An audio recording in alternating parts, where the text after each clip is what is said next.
ಅಬ್ರಾಡ್ಗೆ ಹೋಗ್ತಾ ಇರೋ ಅಕ್ಕನಿಗೆ ಏನ್ ಗಿಫ್ಟ್ ಕೊಡೋದಪ್ಪ ಅಂತ ಯೋಚನೆ ಮಾಡ್ಬೇಕಾದ್ರೆ ನನಗೆ ನೆನಪಾಗಿದ್ದು ಗಿರಣಿ ಮಸಾಲ. ನಾಗರಿಭಾವಿ ಸೆಕೆಂಡ್ ಸ್ಟೇಜ್ ಅಲ್ಲಿರೋ ಗಿರಣಿ ಮಸಾಲದಲ್ಲಿ ನಾವಿದೀವಿ. ಗಿರಣಿ ಮಸಾಲದಲ್ಲಿ ಅಂತ ಸ್ಪೆಷಾಲಿಟಿ ಏನಿದೆ ಅಪ್ಪ ಅಂತ ನೋಡೋದಾದ್ರೆ, ಫಸ್ಟ್ ಆಫ್ ಆಲ್ ಇಲ್ಲಿ ಮಸಾಲೆಗಳನ್ನ ಚೆನ್ನಾಗಿ ರೆಡಿ ಮಾಡ್ಕೊಡ್ತಾರೆ. ಅದು ಸಹ ನಮ್ದೇ ಮನೆದು ಇಂಗ್ರೀಡಿಯೆಂಟ್ಸ್, ಅಮ್ಮ ಮಾಡೋ ಟೇಸ್ಟು, ಅಜ್ಜಿ ಮಾಡೋ ಟೇಸ್ಟು.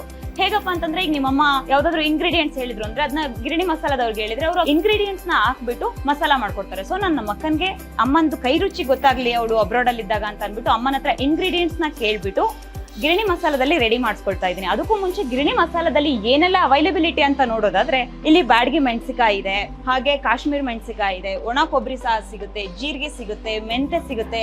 ಇಲ್ಲಿ ವುಡ್ ಪ್ರೆಸ್ಡ್ ಆಯಿಲ್ ಸಹ ಇವ್ರ ಸ್ಪೆಷಾಲಿಟಿ. ನಿಮ್ಗೆ ಯಾವ ರೀತಿಯಾದ ಎಣ್ಣೆ ಬೇಕು ಅಂತ ಅಂದ್ರೂ ಇಲ್ಲೇ ಮಾಡ್ಕೊಡ್ತಾರೆ. ಇಂಗ್ರೀಡಿಯೆಂಟ್ಸ್ ಸಹ ಇವ್ರ ಹತ್ರನೇ ಅವೈಲಬಿಲಿಟಿ ಇರುತ್ತೆ. ನಿಮ್ಗೆ ಯಾವುದೇ ಶೇಂಗಾ ಎಣ್ಣೆ ಬೇಕು ಅಂದ್ರೆ ಶೇಂಗಾ ಎಣ್ಣೆ, ಸೂರ್ಯಕಾಂತಿ, ಈ ತರ ಯಾವುದೇ ರೀತಿಯಾದ ಎಣ್ಣೆ ಬೇಕು ಅಂತ ಅಂದ್ರೂ ಮಾಡ್ಕೊಡ್ತಾರೆ. ಅವ್ರದ್ದು ಮಿಷಿನ್ ಸಹ ಇದೆ ಇಲ್ಲೇ ನಿಮ್ ಕಣ್ಣೆದ್ರಿಗೆನೆ ಮಾಡ್ಕೊಡ್ತಾರೆ. ಅದು ಗಿರಣಿ ಮಸಾಲದ ಸ್ಪೆಷಾಲಿಟಿ. ಗಿರಣಿ ಮಸಾಲನೇ ಯಾಕೆ ಚೂಸ್ ಮಾಡಿದೆ ಅಂತ ಅಂದ್ರೆ, ಇಲ್ಲಿ ಅಮ್ಮ ಮಾಡಿದ ಕೈ ರುಚಿ ಅಂತ ಮುಂಚೆನೆ ಹೇಳಿದ್ದೆ.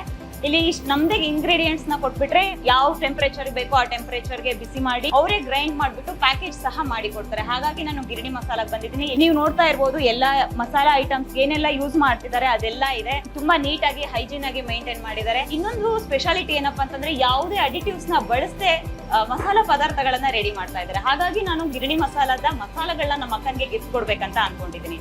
ನೀವೇನಾದ್ರೂ ನಿಮ್ದು ಅಬ್ರಾಡ್ ಹೋಗ್ತಾ ಇರೋ ಫ್ರೆಂಡ್ಸ್ಗೋ, ಕಸಿನ್ಸ್ಗೋ, ಫ್ಯಾಮಿಲಿ ಮೆಂಬರ್ಸ್ಗೋ ಏನಾದ್ರೂ ಗಿಫ್ಟ್ ಕೊಡ್ಬೇಕು ಅಂತ ಇದ್ರೆ, ನೇಟಿವಿಟಿ ಟಚ್ ಕೊಡ್ಬೇಕು, ನೇಟಿವಿಟಿ ಇರಬೇಕು, ಅವರಿಗೆ ನೆನಪಾಗಬೇಕು ನಾವು ಸದಾ ಅಂತ ಇದ್ರೆ, ಗಿರಣಿ ಮಸಾಲದಲ್ಲಿ ನಿಮ್ಮ ಅಜ್ಜಿನೋ ನಿಮ್ಮ ಅಮ್ಮನೋ ಹೇಳಿರೋ ರೆಸಿಪಿನ ಕೇಳ್ಕೊಂಡ್ ಬಂದ್ಬಿಟ್ಟು ಇಲ್ಲಿ ಮಾಡಿಸ್ಕೊಂಡು ನಿಮ್ ಪ್ರೀತಿ ಪಾತ್ರದವ್ರಿಗೆ ಕೊಡ್ಬೋದು.